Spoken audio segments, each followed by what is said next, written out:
We all saw the leaks. Halo, Elden Ring, Resident Evil, the upcoming February Nintendo Direct sounds like a dream come true for every Nintendo fan who's tired of the cloud versions or blurry textures or impossible ports that don't quite make it. But let's be real for a second. We're talking about the Switch 2, a handheld, and as much as we want to believe the hype, there is a technical elephant in the room that nobody is talking about. How does a chip half the size of a smartphone play a game that makes a PlayStation 5 sweat?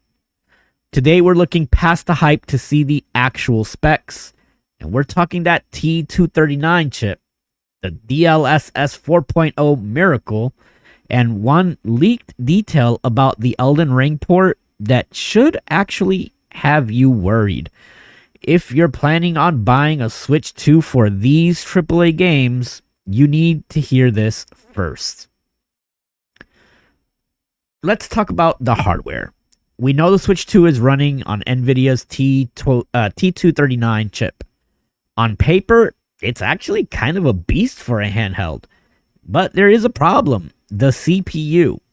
While the GPU handles the pretty lights and textures, the CPU handles the world logic. In a game like Elden Ring Tarnished Edition, that's where the system starts to choke a bit. Now, reports from PAX and Gamescom demos that were shown suggested that while the game looks like the PS4 Pro version or a little better, the frame rate that it was hitting seemed to be a hard 30 frames per second. And then in handheld mode, some insiders are reporting that it could drop as low as 20 frames per second. So, how does Nintendo fix this? Well, enter DLSS 3.5 and 4.0. This is Nintendo's secret weapon.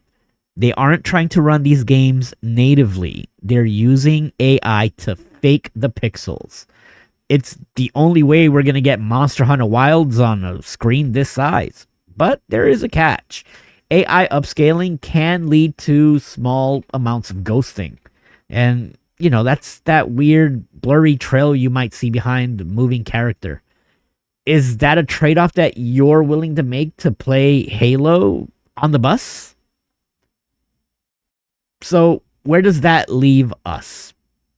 Is the February Direct just selling us a compromised version of the future? Well, here's my take. Nintendo isn't trying to beat the PlayStation 5. They're already dominating in Japan. What they're trying to beat, it's something like the Steam Deck. And what we've seen so far, it performs better than the Steam Deck by using a more efficient NVIDIA architecture. And they can give us better battery life, cleaner visuals at a lower power draw.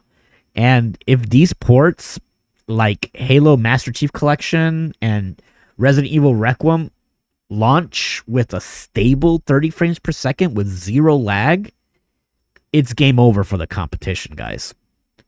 But if they launch as crunchy handheld messes, then the Switch 2 is just the Switch 1 with a fresh coat of paint. I do want to hear from you. Does 30 frames per second matter to you if it's on a handheld, or are you just happy to finally have these legends on a Nintendo console? Drop a comment below. I am reading every single one to see if the community is actually ready for this. Hit like, subscribe to StarflagMedia for the direct live coverage, hopefully on February the 5th. We will catch you in the next video.